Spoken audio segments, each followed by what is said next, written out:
Welcome to Exit Like a Boss.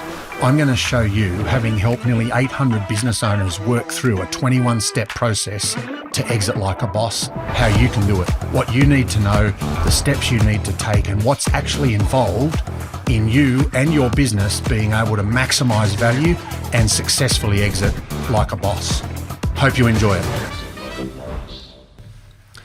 In this episode of Exit Like a Boss, we're going to talk about employee ownership. We're going to talk about two different types of employee ownership. Last episode, we talked about ownership mindset, getting our employees to think and act like a business owner. Now, my view is the very best way to do this is to actually have them come on as a business owner. Now, here in Australia, we use employee share plans to do this. You don't have to use that. There are lots of different ways you could introduce employee ownership.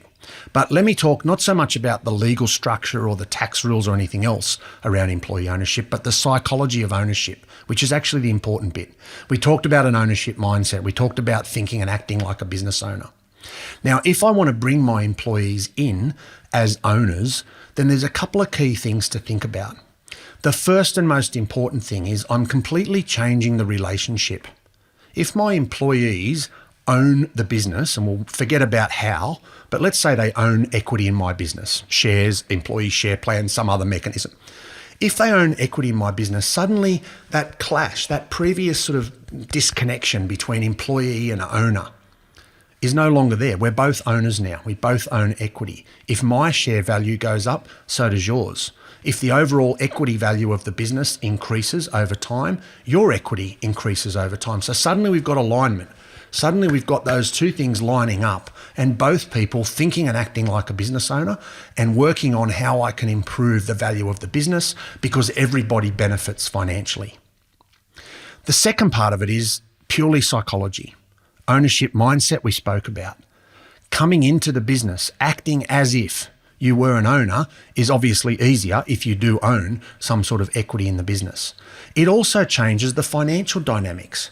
So if I have employees in my business that own shares, they benefit from both the increase in value in the business, but also from the income side. If I pay dividends, they get a dividend. If the share value goes up, their share value goes up. We're all better off over time. And that's the next point. Whatever ownership model you use, whatever employee ownership structure you bring into play, it has to be a win-win-win scenario. Three groups of people have to be better off. The obvious one is the employees have to be better off. And they generally are under an employee share plan because they've now got shares and they've got dividends and they're building an equity value over time, which often as an employee you don't get to do. The second thing is the founders or the existing shareholders need to be better off. Now, how and why are we better off? We've sold part of the company or we've given part of the company to our employees. I now own less equity, actually. But the model is based on the equity that I retain. Let's say I give 10% to 5 of my staff. So now I own 90% and they own 2% each. My 90%, if we do this properly, should be worth more than the 100% was before I did it. Why? Because I've reduced one of my biggest risks. One of my biggest risks in a small to medium business is the risk of employees leaving or not doing what they need to do. If they leave, it's quite expensive, firstly, in terms of actual cost, going and recruiting new people, lost productivity, time, training, all that sort of stuff. But secondly, I now have to replace that person. I'm going to lose all that corporate knowledge. I'm going to lose the customer relationships and everything else that goes with it. So it's also about retention and motivation of those key staff.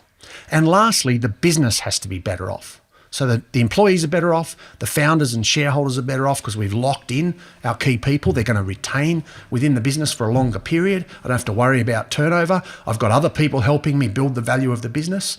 And of course, the business is better off. One of the key risks in most businesses is actually the issue of employee turnover. If I'm a buyer and I'm looking at your business and you've got high employee turnover, something's going on. Something's wrong. Now, it won't necessarily fix everything, just putting in employee ownership, but it will fix some problems or it will improve the employee outcome for some employees if we design this properly.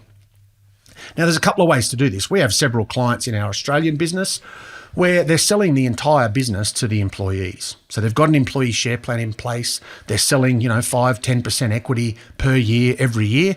And 10-15 years down the track, that entire business will now be owned by the employees. The founders will have sold out. So in other words, they're using it as an exit strategy. And that works quite well. We've got quite a few clients that have actually done that. In other businesses, they're not necessarily selling the entire business to the employees. What they're selling might be 10 or 20%. And why is that useful? Well, it's about actually locking in those key people and reducing the number one risk, and that's employees. If I went in and bought your business today and 20% of your staff leave because they don't like me or they don't like the fact you sold the business, I've got a big problem. I've just bought a business and its key people are no longer there.